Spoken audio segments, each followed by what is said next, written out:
ونشهد أن لا إله إلا الله وحده لا شريك له ونشهد أن سيدنا ومولانا محمدا عبده ورسوله صلى الله تعالى عليه وعلى آله وأصحابه وبارك وسلم تسليما كثيرا أما بعد فأعوذ بالله من الشيطان الرجيم بسم الله الرحمن الرحيم لقد رضي الله عن المؤمنين إذ يبايعونك تحت الشجرة فعلم ما في قلوبهم فأنزل السكينة عليهم وأثابهم فتحا قريبا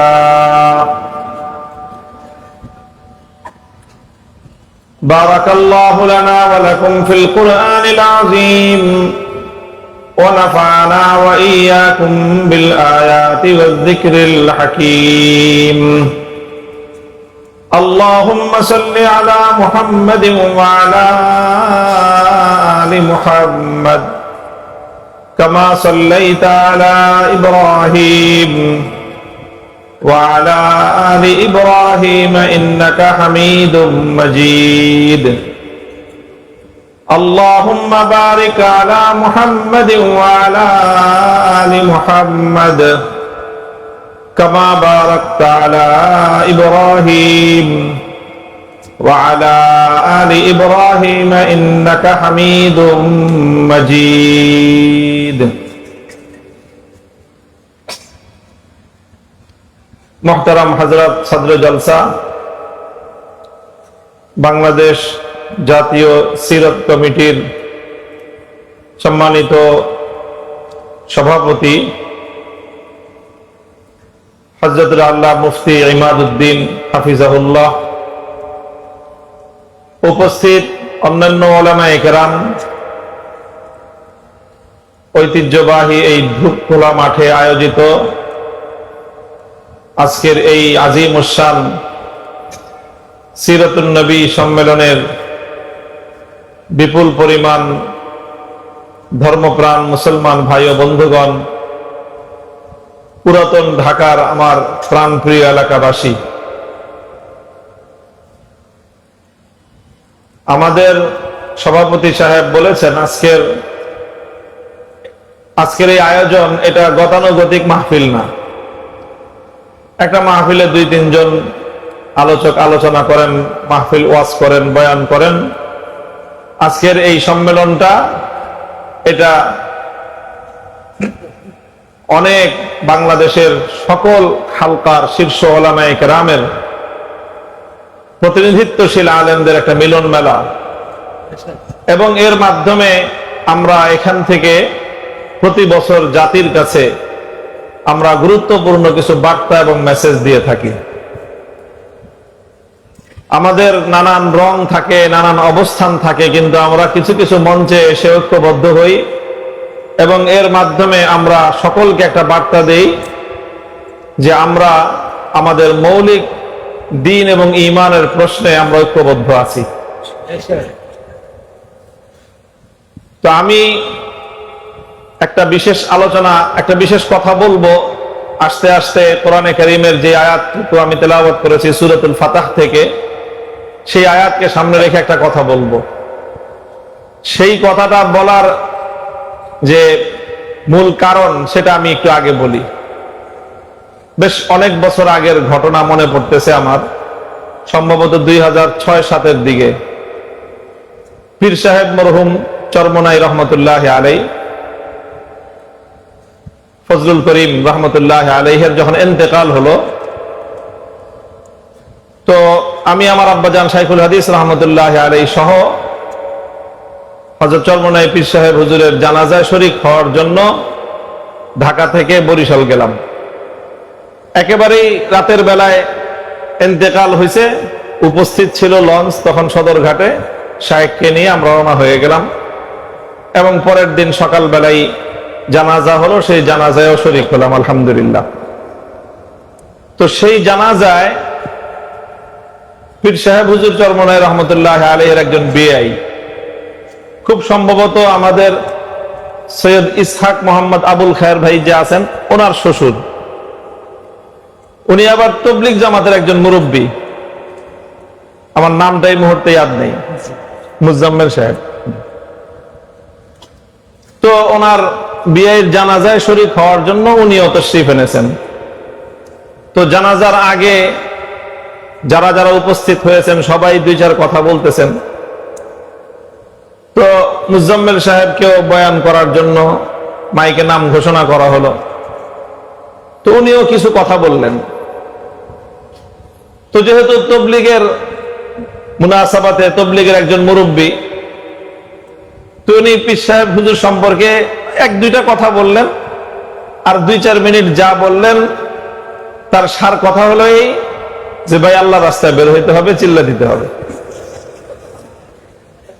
উনি কথাই এটা বললেন যে দেখেন, আমি হলাম তবলিগের মানুষ, আমরা এই সমস্ত মজমায় কথা বলি না, কথা বলার কোন সময় সুযোগ পাইলে আমরা এই চিল্লার কথাই বলি। কাজে আপনারা সবাই যারা আছেন চরমনাইতে আসছেন, আগামীতে আপনারা সবাই আল্লাহর রাস্তায় চিল্লায় বের হবেন। কথাটা আমার কাছে খুব পছন্দ হয়েছে। তো যেখানেই আমরা যাই আমাদের প্রত্যেকের এক একটা খাস মিশন থাকে। এক একটা মিশন নিয়ে কাজ করাটা, যে প্রত্যেক ব্যক্তি, এখন তো সাধারণ জেনারেল লাইনেও এটা ব্যাপক চর্চা, যে প্রত্যেকের একটা সাধারণ এবং কমন পড়াশোনা থাকে। কমন পড়াশোনাটা করার পর প্রত্যেকে একটা বিশেষ বিষয় নিয়ে পড়াশোনা করার পর সেই বিষয়ে সে বিশেষজ্ঞ হয়। এই যে এমবিবিএস ডাক্তার যারা হয়, এমবিবিএস পাস করার পরে ডাক্তার হয়, একটা ডিগ্রি অর্জন করে। ডিগ্রি অর্জন করার পরে এই এমবিবিএস ডাক্তারদের এখন বর্তমানে বাংলাদেশে খাওয়া নাই। শুধু এমবিবিএস দিয়ে তেমন কোনো চিকিৎসা সেবা দেওয়া সম্ভব না। এমবিবিএস পাস করার পরে কোনো একটা বিষয় নিয়ে, মানব দেহের বিভিন্ন রোগ সংক্রান্ত বিভিন্ন বিষয়ের স্পেশালাইজেশন আছে, বিশেষজ্ঞ কোর্স আছে, সেই সমস্ত কোর্স করে পরীক্ষা দিয়ে পাশ করে তারপরে বিশেষজ্ঞ হইতে হয়। কেউ নাক কান গলা বিভাগ হয়, কেউ দেখা যায় ব্রেন সংক্রান্ত নিউরোলজি, নানা রকমের, কেউ সার্জন হয়, কেউ মেডিসিন স্পেশালিস্ট হয়। প্রত্যেকে এক একটা বিষয় নিয়ে তার আলাদা ইখতিসাস থাকে, বিশেষজ্ঞ হয়। তখন সে ওই বিষয়ে সে একটা বিশেষ যোগ্যতা দক্ষতা অর্জন করে এবং মানুষকে অনেক মানুষের খেদমত করার সুযোগ তৈরি হয়। এখন আমাদের মাদ্রাসাগুলোতেও আলহামদুলিল্লাহ কিছু চর্চা শুরু হয়েছে। দাওরায়ে হাদিস পাশ করলেই শুধু হয় না, কেউ ফিকহ ইফতা নিয়ে পড়াশোনা করে এই বিষয়ে মাহের হয়, কেউ উলুমুল হাদিস নিয়ে পড়াশোনা করে হাদিসের উপর দক্ষতা এবং বিশেষ ব্যুৎপত্তি অর্জন করে, কেউ তাফসীরের উপর পড়াশোনা করে বিশেষ ব্যুৎপত্তি অর্জন করে, কেউ আদব আরবি সাহিত্য নিয়ে পড়াশোনা করে ব্যুৎপত্তি এবং বিশেষজ্ঞ পর্যায়ের জ্ঞান অর্জন করে। আরো নানা বিষয় আছে। এটা যেরকম জ্ঞানের ক্ষেত্রে ইসলামের যে বহুমুখী খেদমত আছে, সেই বহুমুখী খেদমত গুলোকেও আমরা ওলামায়ে কেরাম উম্মতের স্বার্থে এবং ইসলামের প্রয়োজনে এইরকম বিভিন্ন স্পেশালাইজেশন করে এগুলোকে তাকসিমে কার, কর্ম বন্টনের আওতায় আমরা ভাগ করে নিয়ে, আমাদের কিছু মানুষ দাওয়াত এবং তাবলীগের মেহনত করেন, কিছু মানুষ ইসলাহি এবং খানকাহি মেহনত করেন, কিছু মানুষ ছাত্র করার জন্য মাদ্রাসাগুলোতে একেবারে মাদ্রাসার গৃহ অভ্যন্তরে তারা পড়ে থাকেন, ছাত্রদেরকে নিয়ে সারা জীবন নাহু সরফের মেহনত করেন। এইরকম নানা ধরনের বিভিন্ন ধরনের মেহনত হয়। তো বিভিন্ন রকমের মেহনতে কুদরতি ভাবে আল্লাহ পাক রব্বুল আলামিন আমার তাকসিমে একটা জিনিস ফালায়া দিয়েছেন, সেটা হলো উম্মতের ইসলামের সিয়াসি এবং রাজনৈতিক বিষয় নিয়ে একটু মেহনত করার এবং কিছু কাজ করার ক্ষেত্র আল্লাহ আমাকে দান করেছেন। তো হযরত মাওলানা মুজাম্মিল সাহেবের ওই উসুল মোতাবেক আমাকে যাই বলতে বলবেন, ঘুরে ঘেরে আমি ঘুরে ঘেরে সবকিছুর ভিতর দিয়ে কিন্তু আমি রাজনীতি পর্যন্ত আসবো। এখন এটা আপনাদের কারো কাছে পছন্দ হোক বা না হোক, আমি মনে করি এটা আমার জিম্মাদারি এবং আমার ফরিজা যে এই উম্মতের কাছে তাদের রাজনৈতিক আমানত গুলো কোরআন এবং হাদিসের থেকে তাদের রাজনৈতিক জিম্মাদারি এই উম্মতের উলামায়ে কেরামের কাছ পর্যন্ত তুলে ধরাটা এটা আমার বিশেষ দায়িত্ব। এটা হলো একটা কথা। এই জন্য দেখবেন আমি অনেক কিছু বলি, আলোচনা করি, বয়ান করি, সব কিছুর পরে এই বিষয়ে আমার পক্ষ থেকে একটা বার্তা থাকে। সেই বার্তাটা কখনো আমি সরাহাতান বলি, একেবারে স্পষ্ট ভাষায় বলি, অনেক সময় সরাহাতান বলি না, কেনায়াতান বলি।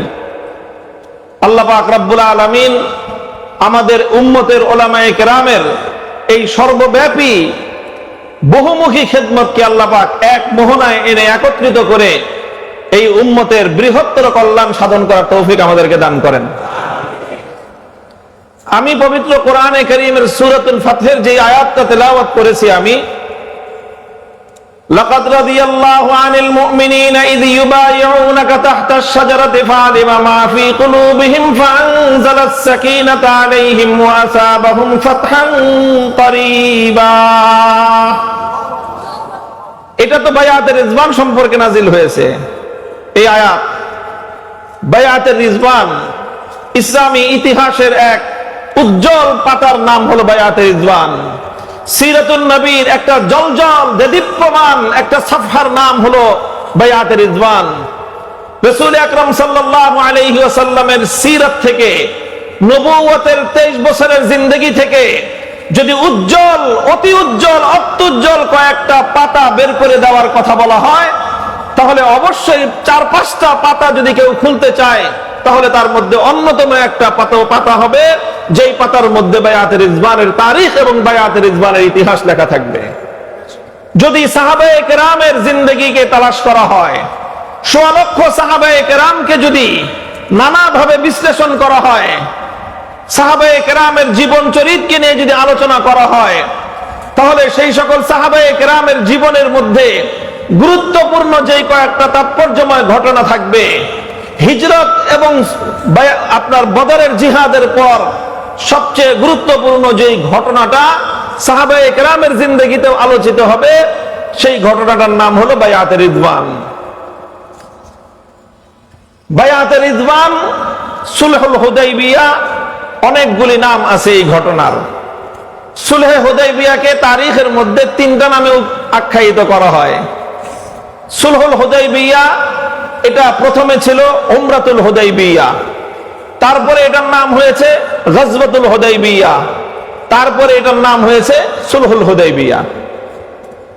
প্রথম নাম কি ছিল? উমরাতুল হুদাইবিয়া।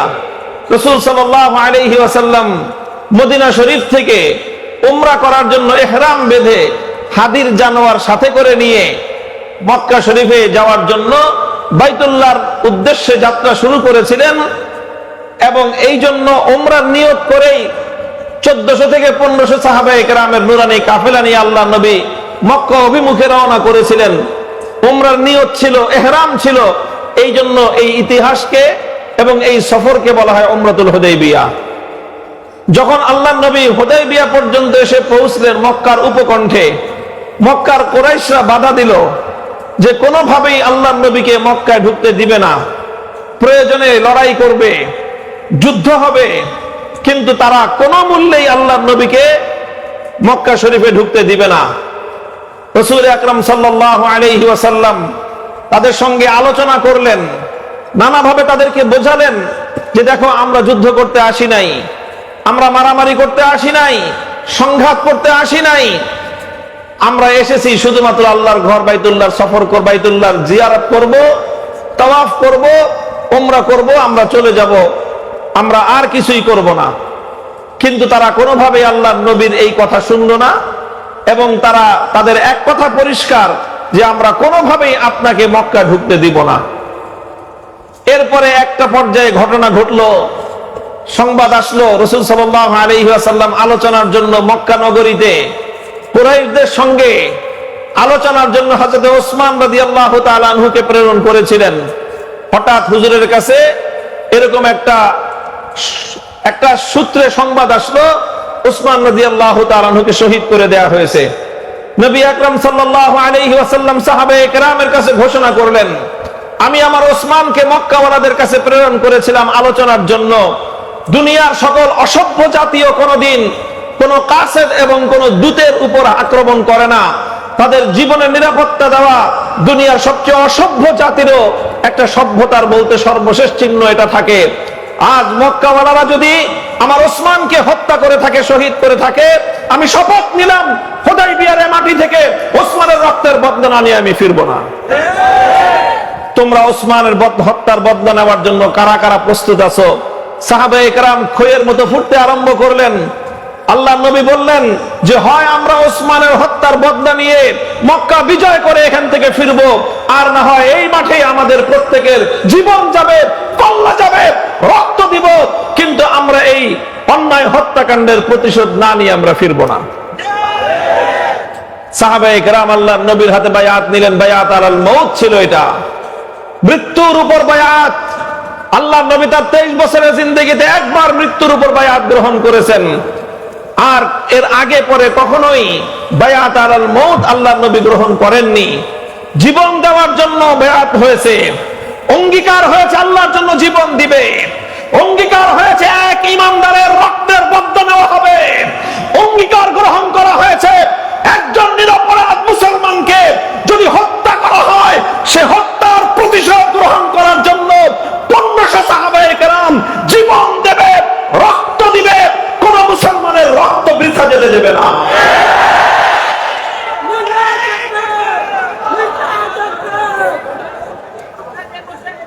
এইভাবে বায়াতে রিদওয়ান হলো।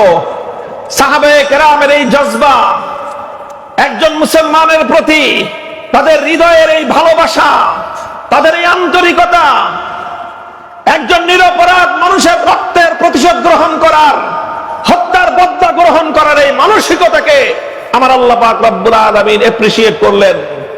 আল্লাহ শুধু সমর্থন করেছেন তাই নয়, বরং আল্লাহ পাক রব্বুল আলামিন এটাকে সর্বতোভাবে আল্লাহ পাক উৎসাহিত করলেন এবং আল্লাহ বললেন, লাকাদ রাদিয়াল্লাহু আনিল মুমিনিন ইয ইউবাইউনাকা তাহতাশ শাজারাতি।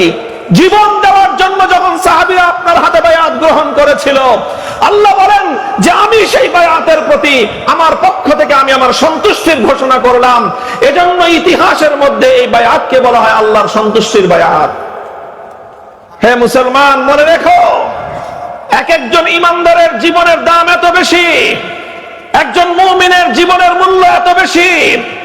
একজন নিরপরাধ, একজন সাধারণ মুসলমান, যে কোনো ইমানদার অন্যায়ভাবে যদি হত্যাকাণ্ডের শিকার হয়, সেই মুমিনের জীবনের দাম এত বেশি। সেই মুমিনের জীবনের নিরাপত্তা প্রতিষ্ঠার জন্য, তার হত্যার বদলা গ্রহণ করার জন্য, তার রক্তের প্রতিশোধ গ্রহণ করার জন্য ইমানদাররা যখন বায়াত গ্রহণ করে, শপথ গ্রহণ করে, আরশের মালিক সেই শপথের উপর তার সন্তুষ্টির এলান করে দেন। এইভাবে উমরাতুল হুদাইবিয়া এটা পরিণত হয়ে গেল একটা যুদ্ধাঙ্গদেহী পরিস্থিতিতে। এই জন্য ইতিহাসের পাতায় এই ঘটনাকে দ্বিতীয় নামে নামকরণ করা হয় গজওয়াতুল হুদাইবিয়া। এই যখন চরম পর্যায়ের উত্তেজনা ছড়িয়ে পড়ল, মক্কার কুরাইশরা দেখলো যে খবর ভাবসাব ভালো না, পরিস্থিতি ভালো নয়। আজ নবীর সাহাবীরা যেভাবে জীবন দেওয়ার জন্য শপথ গ্রহণ করেছে, পরিস্থিতি এত সহজে সামাল দেওয়া যাবে বলে মনে হয় না। তখন মক্কার লোকেরা তারাও নমনীয় হয়ে গেল যে না, ঠিক আছে, মারামারির দরকার নাই, আমরা আলোচনার মাধ্যমে সমস্যার সমাধান করব। শেষ পর্যন্ত ইতিহাস লম্বা, দ্বিপাক্ষিক আলোচনা হলো, আলোচনার মাধ্যমে কিছু ধারা নির্ধারিত হলো এবং সেই ধারার মাধ্যমে কিছু কথাবার্তা ঠিক হলো। সেই কথাগুলোর মাধ্যমে একটা চুক্তি স্বাক্ষরিত হলো, যেই চুক্তিকে বলা হয় সুলহে হুদাইবিয়া। সুলহুল হুদাইবিয়া একটা সন্ধি হলো মক্কার কুরাইশদের সঙ্গে আল্লাহর নবীর। সেই সুলহুল হুদাইবিয়া তখন এটা উমরাতুল হুদাইবিয়া থেকে গজওয়াতুল হুদাইবিয়া হয়ে এটার চূড়ান্ত নাম গিয়ে দাঁড়ালো সুলহুল হুদাইবিয়া। এগুলো বলাও আমার উদ্দেশ্য না। আমি আমার অন্য একটা কথা বলার জন্য এই ঘটনার উদ্ধৃতি দিলাম। কথা যেটাই বলবো আগে তো ঘটনাটা বলতে হবে। বিষয়টা সহিহ বুখারী শরীফের মধ্যে এই সুলহে হুদাইবিয়ার বাবের মধ্যেই হযরত বারা ইবনে আযিব রাদিয়াল্লাহু তাআলা আনহু, আল্লাহর পয়গম্বরের একজন গুরুত্বপূর্ণ সাহাবী বারা ইবনে আযিব রাদিয়াল্লাহু তাআলা আনহু, তিনি বর্ণনা করেন অন্যান্য সাধারণ মুসলমানদেরকে লক্ষ্য করে একদিন হযরত বারা ইবনে আযিব বললেন, তাউদ্দুনা আনতুমুল ফাতহা ফাতহা মাক্কাতা, তাউদ্দুনা আনতুমুল ফাতহা ফাতহা মাক্কাতা, তোমরা মনে করো আল্লাহর নবীর জীবনের সবচেয়ে বড় ঐতিহাসিক বিজয় হলো মক্কা বিজয়। এটাই সাধারণ কথা, কারণ মক্কা বিজয়ের মাধ্যমে ইসলামের একটা বিশাল গৌরব প্রতিষ্ঠিত হয়েছিল।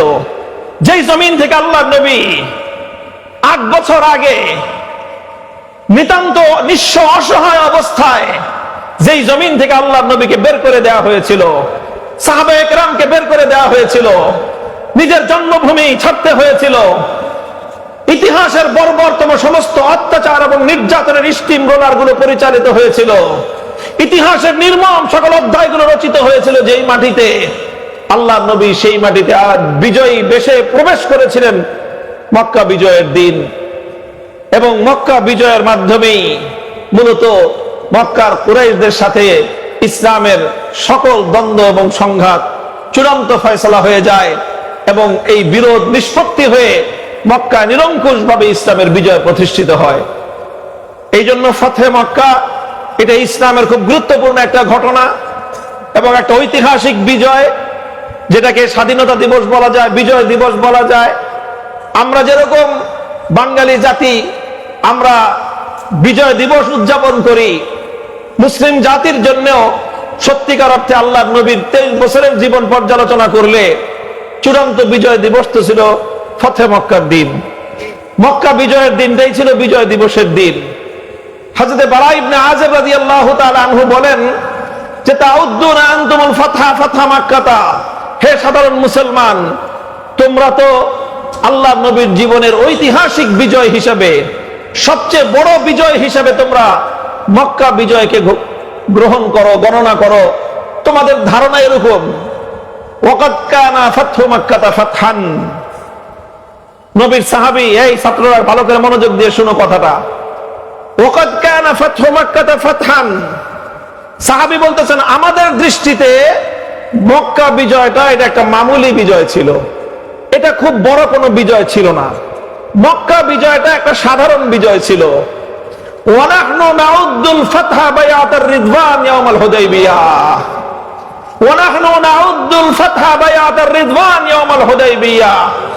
আমরা যারা আল্লাহর নবীর সাহাবীদের মধ্যে দূরদর্শী সাহাবী যারা ছিলাম, আমরা যারা নবীর সাহাবীদের মধ্যে অত্যন্ত গভীর দৃষ্টি সম্পন্ন সাহাবী ছিলাম, আমরা যারা ঘটনার গভীরতায় গিয়ে একটা ঘটনাকে পর্যবেক্ষণ করতে পারি, আমাদের সাহাবীদের মধ্যে অভিজ্ঞ, দক্ষ, প্রজ্ঞাবান সাহাবীদের দৃষ্টিতে প্রকৃত বিজয় ছিল বায়াতে রিদওয়ান, সুলহে হুদাইবিয়ার দিন।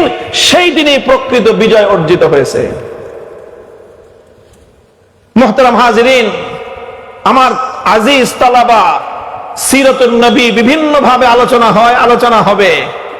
আজকের সিরাতের এই সম্মেলন থেকে আমি তোমাদেরকে আল্লাহর পয়গম্বরের এই সিরাতের খুব গুরুত্বপূর্ণ সূক্ষ্ম একটা বিষয়ের দিকে দৃষ্টি আকর্ষণ করছি এবং শেষে আমার পক্ষ থেকে একটা প্রস্তাব থাকবে।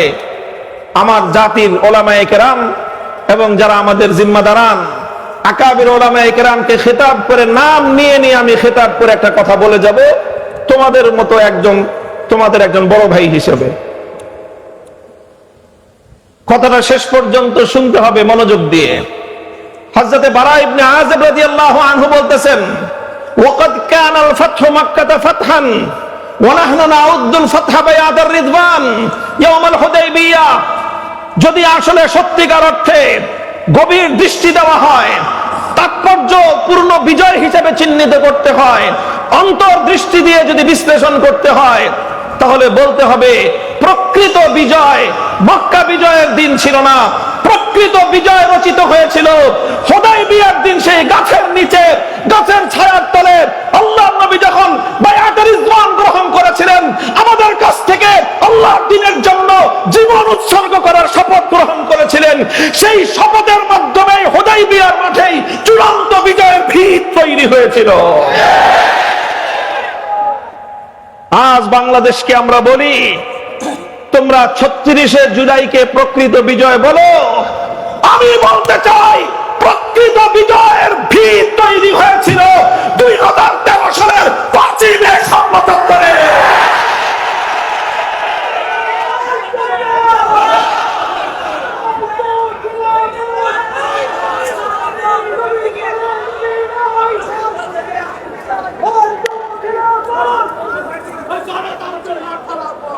এটা খুব ভালো করে মনে রাখতে হবে। আজ এই কথা আমরা অনেকে বলি না, অনেক সময় আমাদের ভুল হয়ে যায় কথাটা বলতে। হে উম্মতের উলামায়ে কেরাম, হে সাহাবায়ে কেরামের উত্তরসূরিরা, সত্যিকার আশিকে রাসূল, সত্যিকার আশিকে রাসূল, আল্লাহর নবীর উম্মতেরা মনে রেখো, শাপলা চত্বরে নবী প্রেমিক আল্লাহর পয়গম্বরের আশিকে রাসূল উম্মতদের রক্তের ঋণ যদি তোমরা ভুলে যাও, ইতিহাস তোমাকে গাদ্দার হিসেবে চিহ্নিত করবে। কারা আল্লাহর নবীর জন্য, কারা আল্লাহর পয়গম্বরের জন্য, কারা আল্লাহর নবীর সত্যিকার ভালোবাসার প্রেমে জীবন উৎসর্গ করতে পারে। ইসলামী ইতিহাসের 1400 বছরের ইতিহাসে শাপলা চত্বর এক অনন্য ঐতিহাসিক ঘটনা। আল্লাহ নবীর ইজ্জতের উপর যখন আঘাত আসে, যখন আমার নবীর ইজ্জত নিয়ে ছিনিমিনি খেলা হয়, যখন আমার নবীর পূত পবিত্র চরিত্রের উপর কালিমা লেপন করার চেষ্টা করা হয়, যখন আমার নবীর ইজ্জতের চাদর নিয়ে টানাহেচড়া করা হয়, আশিকে রাসূল হিসেবে অনেকেই নিজেকে পরিচয় দিতে পারে। কিন্তু যখন আল্লাহর নবীর ইজ্জতের হেফাজতের জন্য শাহাদাতের রক্তের নজরানার প্রয়োজন হয়, তখন সেই নবীর ইজ্জতের জন্য রক্তের নজরানা কারা দিতে প্রস্তুত, শাপলা চত্বরে বাংলাদেশের উলামায়ে কওমিয়া প্রমাণ করে দিয়েছে।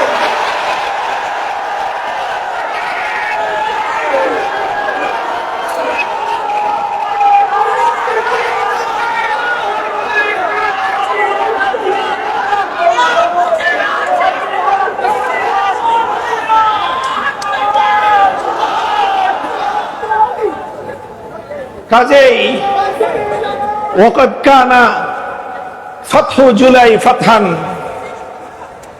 ওয়াকাদ কানা ফাতহু জুলাই ফাতহান ওয়া নাহনু নাউদ্দুল ফাতহা ইয়াওমা শাপলা চত্বর। প্রকৃত বিজয় সেখানেই তৈরি হয়েছিল। বিজয়ের ভিত শাহাদাতের রক্ত দিয়ে আল্লাহ মুহাম্মদ শফি জুনায়েদ বাবুনগরের সন্তানরা কায়েম করেছিল। রক্ত দিয়ে শাপলা চত্বরে বিজয়ের বীজ রচনা করা হয়েছিল। সেই বীজ ফুলে ফলে সুশোভিত হয়ে এক যুগের পর 2024 সালের জুলাই মাসে আগ্নেয়গিরি হিসেবে প্রতিফলিত হয়েছিল। আজ বাংলাদেশের সরকার, জুলাই বিপ্লবের মাধ্যমে প্রতিষ্ঠিত সরকার, আপনাদেরকে বলতে চাই, শাপলা চত্বরের কথা স্মরণ করবেন, কৃতজ্ঞতা চিত্তে মনে রাখবেন। যদি শাপলার শহীদদের সঙ্গে যদি অকৃতজ্ঞতার প্রদর্শন করা হয়, শাপলার শহীদদেরকে যদি আমার বাংলাদেশের রাষ্ট্র অথবা সরকার স্বীকৃতি দিতে ব্যর্থ হয়, আমি এই সরকার এবং রাষ্ট্রযন্ত্রকে গাদ্দার ও বিশ্বাসঘাতক বলে আখ্যায়িত করতে চাই। আমরা জাতীয় সংসদে বলেছি এই কথা। আমার পক্ষ থেকে অ্যাসাইনমেন্ট নিয়ে আমার সংসদ সদস্য বলিষ্ঠ কণ্ঠে এই বিগত বাজেট অধিবেশনে জাতীয় সংসদে প্রস্তাব উত্থাপন করেছিল যে জুলাই শহীদদেরকে যেভাবে রাষ্ট্র সম্মাননা দিয়েছে, প্রতিটি শহীদ পরিবারের জন্য রাষ্ট্রীয়ভাবে বরাদ্দ দেওয়া হয়েছে। আমাদের কাছে বরাদ্দটা খুব বড় কোনো প্রশ্ন নয়, আমাদের কাছে স্বীকৃতি এবং মর্যাদাটাই বড় প্রশ্ন। হে বাংলাদেশ, নতুন বাংলাদেশ, ৩৬শে জুলাই বাংলার পূর্বাকাশে যে নতুন স্বাধীনতার সূর্যের উদয় হয়েছে, মনে রেখো এই স্বাধীনতার সূর্য শুধুমাত্র ২৪শে জুলাই বিপ্লবের মাধ্যমে হয় নাই।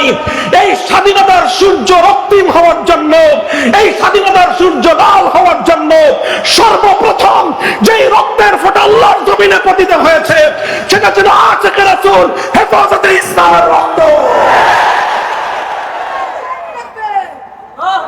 কাজেই আজও পর্যন্ত বাংলাদেশ, আজও পর্যন্ত বাংলাদেশের রাষ্ট্র, আজও পর্যন্ত বাংলাদেশের সরকার শাপলার সেই শহীদদেরকে এখনো পর্যন্ত যথাযোগ্য সম্মান মর্যাদা দিতে পারে নাই। জাতি হিসেবে এটা আমাদের জন্য লজ্জার বিষয়। এবার আমরা সংসদে বলেছি, এভাবে মাঠে বলছি, আমরা আর কিছুদিন দেখব, এরপরে আমার ভাইয়ের রক্তের মূল্য আদায় করার জন্য, আমাদের ভাইদের রক্তের সম্মান আর মর্যাদা আদায় করার জন্য এর চেয়ে বড় যদি কিছু করতে হয় সেটা করতে এক চুল পরিমাণ কুণ্ঠিত হব না আমরা ইনশাআল্লাহ।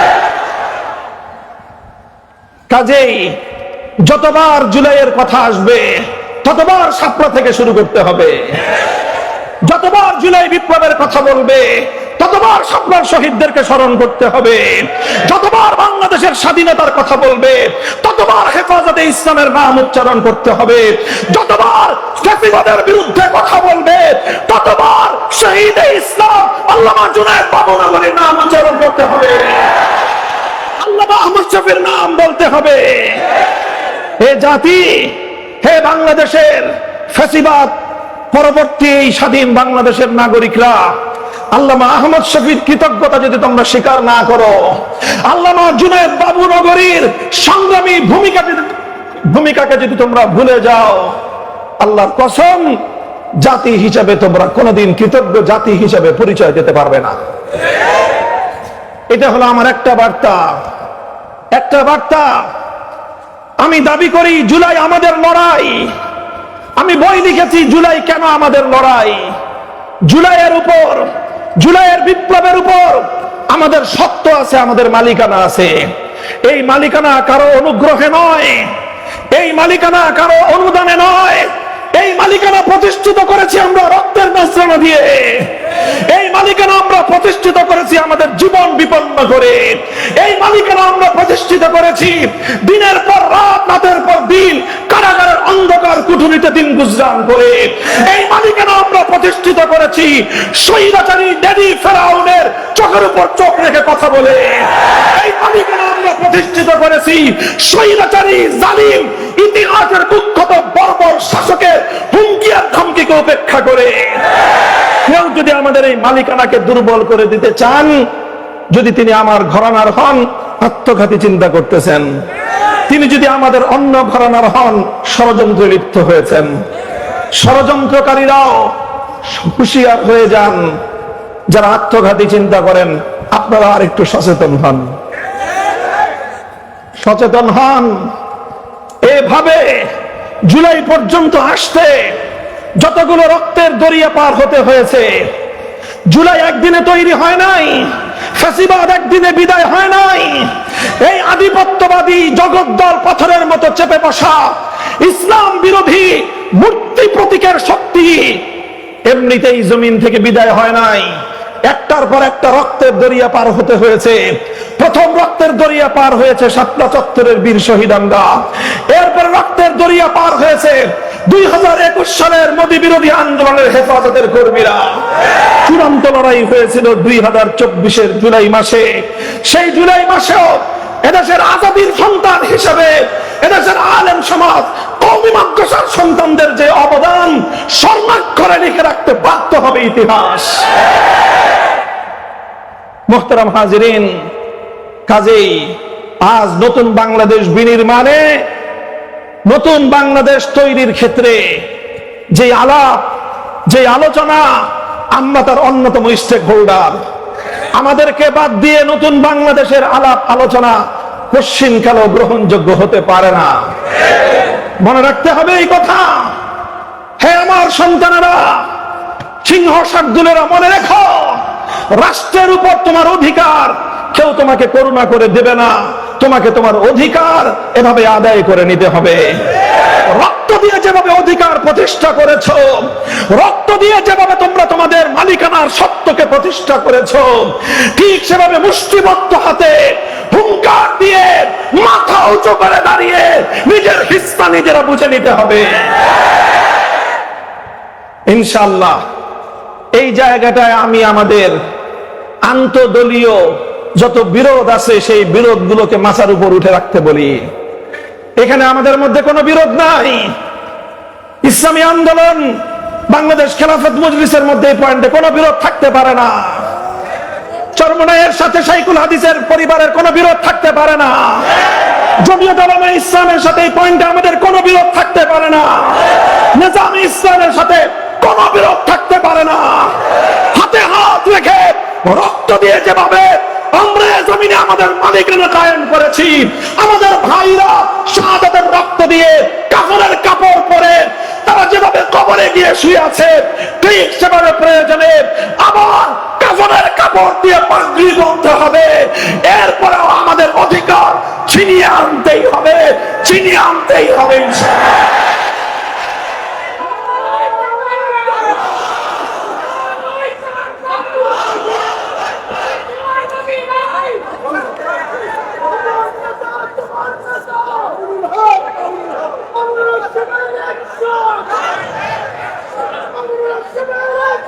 আমি একটা কথা বললাম, এই কথাটা আপনারা খুব ভালো করে মনে রাখবেন। আমার আরেকটা কথা গুরুত্বপূর্ণ, যেই কথাটা আমার মূল মেসেজ, সেটা আমি এখন বলতেছি। সেটা হলো এই যে বায়াতের রিদওয়ানকে এতটা তাৎপর্যময় যে বর্ণনা করা হলো, এতটা গুরুত্ব দেওয়া হলো বায়াতের রিদওয়ানকে, এটা তো পরবর্তী যুগের কোন ঐতিহাসিক এই গুরুত্বটা দেয় নাই। এই গুরুত্বটা তো স্বয়ং সাহাবায়ে কেরাম দিয়েছেন, এই গুরুত্বটা তো স্বয়ং আল্লাহর নবী দিয়েছেন। বরং আরেক কদম বাড়িয়ে তো বলতে হবে, এই গুরুত্ব তো স্বয়ং আমার আল্লাহ ঘোষণা করেছেন। আল্লাহ রাব্বুল আলামিনই তো সুলহে হুদাইবিয়ার পর যখন আল্লাহর নবী হুদাইবিয়া থেকে মদিনার দিকে ফিরে যাচ্ছিলেন, সাহাবায়ে কেরামের হৃদয়গুলো, তাদের হৃদয়গুলো ভাঙ্গা ছিল, তাদের মনগুলো বেদনা বিদুর ছিল। করতে আসলাম ওমরা, করতে পারলাম না ওমরা, জিহাদের শপথ নিলাম, শাহাদাতের রক্ত দিব, জিহাদও করতে পারলাম না, শহীদও হইতে পারলাম না, শেষ পর্যন্ত সন্ধি করে ফিরে যাচ্ছি। মনটা তাদের খুব ব্যথাতুর ছিল। তাদের ভগ্ন হৃদয়ে প্রশান্ত করার জন্য স্বয়ং আমার আল্লাহ পাক রব্বুল আলামিন আয়াত নাযিল করেছিলেন, ইন্না ফাতাহনা লাকা ফাতহাম মুবিনা। হে নবী, আমি আপনাকে হুদাইবিয়ায় শুধুমাত্র একটা সন্ধি করাই নাই। এই মনে রাখো মাদ্রাসা তালেবে ইলমরা, আমার আল্লাহ বলতেছেন, হে আমার সাহাবী, হে আমার নবীর সৈনিকেরা, হে আমার নবীর সাহাবীরা, হে উম্মতে মুসলিমার এক একজন সদস্য, শুনে রাখো, হুদাইবিয়া একটা চুক্তি স্বাক্ষরিত হয়েছে। বাহ্যিকভাবে দেখা গিয়েছে ওই চুক্তির মধ্যে মুসলমানরা নথি স্বীকার করেছে, কিন্তু আমি আল্লাহ ঘোষণা করতেছি, বাহ্যিকভাবে এটা একটা চুক্তি, বাহ্যিকভাবে এটা একটা সন্ধি, কিন্তু আমি আল্লাহ বলতেছি এটা শুধুমাত্র একটি সন্ধি নয়, এটা হলো ইসলামের ইতিহাসের সবচেয়ে বড় ঐতিহাসিক বিজয়। কেন হুদাইবিয়াটা কেন ঐতিহাসিক বিজয়? কারণটা কি? আপনারা এবার সমস্ত শুরুহাত বুখারী শরীফের যত সরা আছে, ফাতহুল বারী খুলেন, উমদাতুল কারী খুলেন, শরহে মুসলিম নববী খুলেন, আজ পর্যন্ত আমাদের আকাবিরিনদের লেখা, আল্লামা শাব্বির আহমদ উসমানীর ফাতহুল মুলহিম খুলেন, আল্লামা নববী খুলেন, সমস্ত হাদিসের ব্যাখ্যা গ্রন্থগুলো খুলে আপনারা এই প্রশ্ন পড়েন, কোরআনের ওই আয়াতের তাফসীর পড়েন, একেবারে প্রথম যুগ থেকে নিয়ে বর্তমান যুগ পর্যন্ত মুফাসসিরিনদের লেখা তাফসীরগুলো পড়েন। কেন আল্লাহ পাক রব্বুল আলামিন হুদাইবিয়ার সন্ধিকে এত বড় ঐতিহাসিক বিজয় হিসেবে আল্লাহ পাক কেন অভিহিত করলেন, কেন আখ্যায়িত করলেন? What is the reason? কারণটা কি?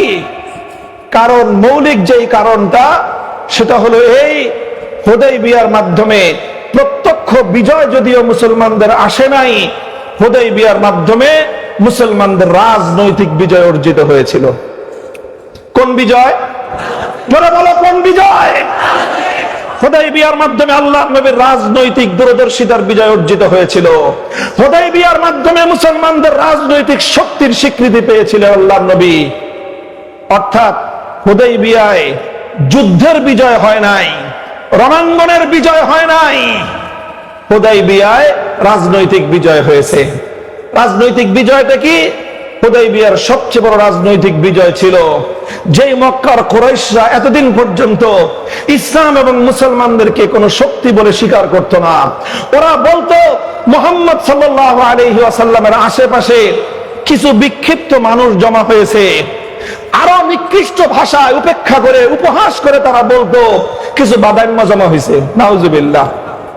আপনি পড়েন হুদায়বিয়ার ইতিহাসের মধ্যে পড়েন, তারা যেই কথাগুলো বলেছিল যে আল আওবাস, আপনার চারপাশে কিছু বাদাইম্মা বেহুদা জমা হয়েছে, এগুলো 2 দিন পরে চলে যাবে, আপনি এদের জন্য নিজের গোত্রের সঙ্গে আপনি লড়াই করেন। অর্থাৎ মক্কাওয়ালারা, মক্কার কুরাইশ কায়েমি স্বার্থবাদী গোষ্ঠী, তারা মুসলমানদেরকে বাদাইম্মা হিসেবে চিহ্নিত করত। বাদাইম্মা মনে করত তারা যে একটা প্রতিষ্ঠিত রাজনৈতিক রাষ্ট্রীয় শক্তি, কোনদিন তারা এটা স্বীকার করত না। কিন্তু যেদিন হুদায়বিয়ায় তারা চুক্তি স্বাক্ষর করলো, হাযা মা কাযানা আলাইহি মুহাম্মাদুর রাসূলুল্লাহ, হাযা মা কাযানা আলাইহি মুহাম্মদ ইবনে আব্দুল্লাহ ওয়া সুহাইল ইবনে আমরিন, এখানে তারা স্বীকৃতি দিল আর দুটি পক্ষের মধ্যে চুক্তি স্বাক্ষর হচ্ছে। এর এক পক্ষে মক্কার কুরাইশদের পক্ষ থেকে তাদের নেতা সুহাইল ইবনে আমর স্বাক্ষর করবে, অপর পক্ষে মুহাম্মদ ইবনে আব্দুল্লাহ স্বাক্ষর করবে।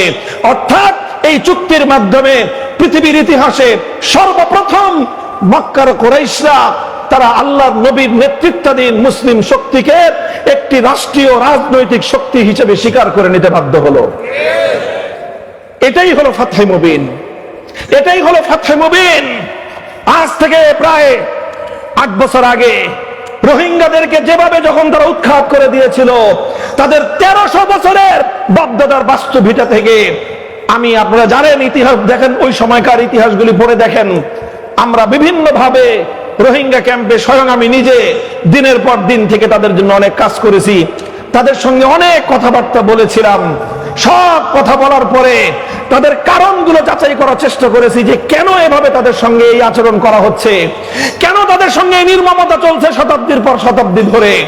আমার কাছে যেই কারণটা মনে হয়েছে সেটা হলো রোহিঙ্গারা ওই এলাকায় অনেক কিছু করেছে, অনেক কিছু করেছে, কিন্তু আরাকানে তারা তাদের রাজনৈতিক নেতৃত্ব প্রতিষ্ঠা করতে পারে নাই। আরাকানে তারা ধর্মীয় প্রতিষ্ঠান করেছে, আরাকানে তারা বাড়িঘর করেছে, আরাকানে তারা শিক্ষা প্রতিষ্ঠান গড়ে তুলেছে, আরাকানে তারা বড় বড় খানকা গড়ে তুলেছে, অনেক কিছুই করেছিল। কিন্তু একটা কাজ রোহিঙ্গারা কখনোই করার চিন্তা করে নাই, সেটা হলো তাদেরকে আরাকানের একটা স্থায়ী রাজনৈতিক শক্তি হিসেবে, সুসংহত একটা নেতৃত্বের অধীনে রাজনৈতিক শক্তি হিসেবে নিজেদেরকে প্রতিষ্ঠা করতে তারা পারে নাই। এটা আমার মনে হয়েছে, এটার উপরে আমার অনেক বিশ্লেষণ আছে, যুক্তি আছে। রোহিঙ্গা জাতি যেভাবে নিজেদের রাজনৈতিক দূরদর্শিতা প্রদর্শন করতে ব্যর্থ হওয়ার কারণে নিজেদের 1300 বছরের প্রাচীন বাপদাদার ভিটে মাটি থেকে তাদেরকে উৎখাত হতে হয়েছে। কোন কওম এবং কোন জাতি যদি নিজের মাতৃভূমিতে নিজেদের রাজনৈতিক নেতৃত্ব প্রতিষ্ঠা করতে ব্যর্থ হয়, পৃথিবীর কোন জাতি সেই দেশে তাদেরকে সম্মান দেয় না। আজ আমরা কান্নাকাটি করি, অনেক আমাদের আফসোস হয় যে আমাদেরকে মূল্যায়ন করে না, আমাদেরকে এই করে না, সেই করে না। আরে তুই মারো তাদের এই সমস্ত মূল্যায়নের। নিজেদের রাজনৈতিক নেতৃত্ব প্রতিষ্ঠা করো, পায়ে ছুঁয়ে সালাম করতে বাধ্য হবে। হুদায়বিয়ার ইতিহাসের মূল কথাটা হলো এই, হুদায়বিয়ায় অনেক বড় কিছু হয়ে যায় নাই বাহ্যিক দৃষ্টিতে, আপাত দৃষ্টিতে তাৎক্ষণিকভাবে খুব বড় কোনো অর্জন ছিল না। সবচেয়ে বড় অর্জন ছিল হুদায়বিয়াতে আল্লাহ রাসূল সাল্লাল্লাহু আলাইহি ওয়াসাল্লামের নেতৃত্বাধীন মুসলিম কমিউনিটি এবং মুসলিম জনশক্তিকে তাদের সবচেয়ে বড় শত্রু, চিরশত্রু, সবচেয়ে বড় প্রতিদ্বন্দ্বী মক্কার কুরাইশরা একটা রাজনৈতিক প্রতিপক্ষ এবং রাজনৈতিক প্রতিদ্বন্দ্বী হিসেবে স্বীকার করে নিতে বাধ্য হয়েছিল। আমি এই কথাটাই বলতে চাই, আজ আমাদের আলহামদুলিল্লাহ অনেক লাইনে মেহনত আছে, অনেক লাইনে মেহনত আছে, আমি কোনোটার গুরুত্বকে অস্বীকার করি না। তালিমের মেহনত আমি বলি আরো বেশি দরকার। তালিম হলো ইসলামের শেকড়ের মতো, শেকড় ছাড়া যেরকম গাছের মূল্য নাই, এলেম ছাড়া ইসলামের মূল্য নাই। এলেম ছাড়া ইসলাম টিকতে পারে না। দাওয়াত এবং তাবলীগ অনেক জরুরত, অনেক প্রয়োজন আছে, এটা আমি সবচেয়ে বেশি ইহসাস করি। কোন একটা গাছ তার সমস্ত ডালপালাগুলো যদি ছেটে নেওয়া হয়, সেই গাছ যেমন কাউকে ছায়াও দেয় না, ফল ফুলও দিতে পারে না। দাওয়াত এবং তাবলীগের কাজ যদি বন্ধ হয়ে যায়, ইসলাম এরকম ডালপালাবিহীন এক রুক্ষ গাছে পরিণত হবে। খানকাগুলোর প্রয়োজন আছে, কারণ খানকাগুলোতে যদি ইসলাহি মেহনত না হয়, তাজকিয়ার মেহনত যদি না চলে, ইসলাম নামক গাছের শেকড়ের মধ্যে পানি সিঞ্চন করে গাছকে সজীব রাখার আর কোনো মেহনত থাকবে না। কাজী সব মেহনত চলতে হবে, সব মেহনত চলতে হবে, সব মেহনত চলতে হবে। কিন্তু নিজেদের ভবিষ্যৎ এবং মুস্তাকবেলকে সুরক্ষিত রাখতে চাইলে তোমাদেরকে রাজনৈতিক শক্তি হিসেবে নিজেদের জমিনে প্রতিষ্ঠা লাভ করতে হবে। এই জন্য আমি বলছিলাম না, নাম ধরে একটা কথা বলবো। এখন আমি আমার আকাবিরিনদের এক একজনের নামের তালিকা বলবো, নাম তেলাওয়াত করবে এক একজন হুজুরের। আমাদের সকল মুরব্বীদের, বর্তমান যে সমস্ত মুরব্বীরা এখন আমাদের মাথার উপর রহমতের ছায়া হয়ে আছেন, আল্লাহ পাক আমাদের সকলকে দীর্ঘ নেক হায়াত তৈয়বা দান করেন। আমাদের মুহিউস সুন্নাহ মাহমুদুল হাসান হাফিজাহুল্লাহ তাআলা, ফরিদাবাদ মাদ্রাসার মুহতামিম, আমাদের মুরব্বী হযরত মাওলানা আব্দুল কুদ্দুস সাহেব হাফিজাহুল্লাহ তাআলা, আমার উস্তাদ মুহতারাম হযরত মাওলানা মুফতি মনসুরুল হক সাহেব হাফিজাহুল্লাহ তাআলা ওয়া রাআ, আমার উস্তাদ, আমার গভীর ইলমের উস্তাদ, জাতীয় মসজিদ বাইতুল মুকাররমের খতিব হযরত মাওলানা মুফতি আব্দুল মালিক হাফিজাহুল্লাহ তাআলা, আমাদের উস্তাদ সমতুল্য বাংলাদেশের একজন মহিরুহ করিম ইবনুল করিম হযরত মাওলানা আরশাদ রহমানী হাফিজাহুল্লাহ তাআলা। এভাবে আমাদের উস্তাদ সমতুল্য উম্মুল মাদারিস হাটহাজারী মাদ্রাসার হযরত মুহতামিম সাহেব হযরত মাওলানা খলিল আহমদ কুরাইশি হাফিজাহুল্লাহ তাআলা। এইভাবে যদি আমি নাম নিতে চাই, আমাদের আমির হেফাজত, আমি তো বলি উনি আমার আমির, শুধু আমাদের আমির নয়, উনি আমার আমির। এবং ওনার বর্তমান দিলের যে জ্বলন, ওনার হৃদয়ের যে কান্না, আমার দাবি হলো ওনার হৃদয়ের সেই কান্না আমি সবচেয়ে বেশি অনুভব করি। কারণ আমার জীবনের সবচেয়ে কঠিন সময়ে 3 বছরের হাসিনার জুলুমের জিন্দানখানায় আমি অনুভব করেছি আমার হৃদয়ে সান্ত্বনার পরশ হয়ে বুলিয়ে দিত আমির হেফাজত আল্লামা শাহ মুহিবুল্লাহ বাবুনগরীর দোয়া এবং তার স্নেহের পরশ। কাজেই আমি সেই আমার আমিরের কোনদিন কোন নির্দেশ অমান্য আমি করি না। আমি ওনার হৃদয়ের জ্বলন এবং হৃদয়ের আকুতি বুঝেছি, এবং হৃদয়ের আকুতি বুঝে সেই আকুতি পূরণ করার জন্যই আমার জান কোরবান করার শপথ নিয়েছি। আমি সব কথাগুলো বলছি, উম্মতের উলামায়ে কেরামকে লক্ষ্য করে বলছি। এই যে বড় বড় ইদারাগুলোর কথা বললাম, হাটহাজারী থেকে পটিয়া মাদ্রাসা, আমাদের যাত্রাবাড়ি মাদ্রাসা, আমাদের ফরিদাবাদ মাদ্রাসা, আমাদের জামিয়া কোরআনিয়া লালবাগ মাদ্রাসা, আমাদের এই সমস্ত ইতিহাসের একেবারে জ্বলন্ত এক একটা উজ্জ্বল নক্ষত্রের মতো জ্বলজ্বল করা তারকা প্রতিষ্ঠান, হাজার হাজার মুআল্লিম তৈরি করতেছেন আপনারা, যারা তালিমের মেহনতকে জিন্দা রেখেছে। হাজার হাজার মুবাল্লিগ তৈরি করতেছেন, সহিহ নাহজের উপর তাবলীগ চালাইতেছে। হাজার হাজার মুসলিম এবং মুজাক্কি তৈরি করতেছেন, খানকাগুলো চালাচ্ছে। আরো অনেক হাজার হাজার দায়ী পয়দা করতেছেন, যারা উম্মতের দাওয়াত এবং ওয়াজের মেহনতের ময়দানে মেহনত তারা করতেছেন। সব কিছু করতেছেন, কিন্তু আমার প্রশ্ন হলো, ফরিদাবাদ মাদ্রাসা থেকে এই পর্যন্ত কয়জন জাতীয় পর্যায়ে নেতৃত্ব দানকারী রাজনৈতিক নেতা আপনারা তৈরি করেছেন? আমার প্রশ্ন আমার বর্তমান বাংলাদেশের উলামায়ে কেরামের মুরব্বী মুহিউস সুন্নাহ হাফিজাহুল্লাহ প্রতি। আপনার যাত্রাবাড়ি মাদ্রাসা বিশাল মাদ্রাসা, মুআল্লিম, মুজাক্কি, মুসলিহ, মুবাল্লিগ সব তৈরি হচ্ছে, দাঈ ওয়াইজ তৈরি হচ্ছে, মুহাক্কিক তৈরি হচ্ছে, কিন্তু জাতীয় পর্যায়ে রাজনৈতিক নেতৃত্ব দেওয়ার মতো কয়জন আপনি রাজনৈতিক নেতা তৈরি করেছেন? মুফতি মনসুরুল হক সাহেব হুজুর, আপনার মেধা যোগ্যতা সম্পর্কে সবচেয়ে বড় ওয়াকিফ আমি জানি। আপনার কাছে বিনীত প্রশ্ন, যে আপনারা সব তৈরি করেছেন আপনার জিন্দগির প্রায় 50 সালা মেহনতের মাধ্যমে। কয়জন ব্যক্তি রাজনৈতিক ময়দানে নেতৃত্ব দিচ্ছে এবং আপনি তার সরপরস্তি করতেছেন, সেই বিষয়গুলি আমরা কনফিউজড। আমি বলতে চাই যে কথা, উম্মতের সব লাইনে মেহনত যেরকম হওয়া জরুরি, কোন একটা লাইনের মেহনতকে এক চুল পরিমাণ আমি গুরুত্ব কমাচ্ছি না। তবে সেই সাথে আমি যুক্ত করতে বলছি, এই সকল বড় বড় দ্বীনি ইদারাগুলো থেকে সুপরিকল্পিত ভাবে আগামী দিনে এই জমিনে নেতৃত্বের বাগডোর সামলানোর জন্য যোগ্য কায়েদে মিল্লাত রাজনৈতিক নেতা তৈরি করতে হবে।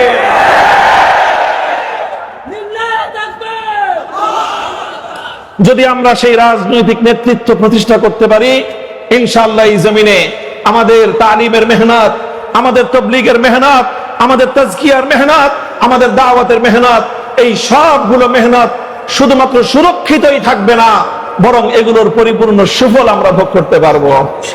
কারো কাছে আমাদের ধর্ণা দেওয়া লাগবে না। আল্লাহর কসম খেয়ে বলে, আজ বাংলাদেশের মাটিতে যত ধরনের জনগোষ্ঠী আছে, যত শ্রেণীর মানুষ আছে, আমাদের এই দেশের ওলামায়ে হাক্কানি, ওলামায়ে দেওবন্দীদের কাছে দ্বীন এবং মিল্লাতের জন্য ওয়াকাতরে রক্ত দেওয়ার জন্য প্রস্তুত যেই জনগোষ্ঠী আছে, সেই জনগোষ্ঠী বিএনপি, আওয়ামী লীগ, এমনকি জামাতে ইসলাম সহ কোন রাজনৈতিক দলের কাছেও এইরকম ম্যান পাওয়ার নাই।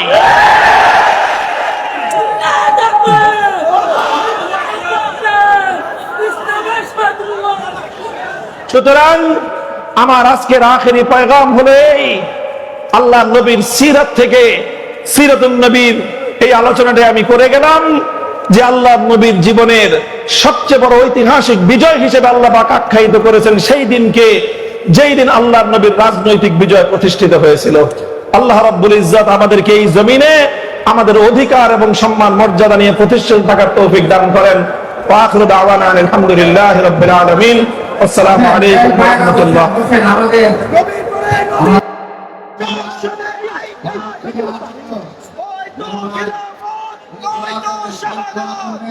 সুতার টুপি খুলতে হবে, লোহার টুপি পড়তে হবে।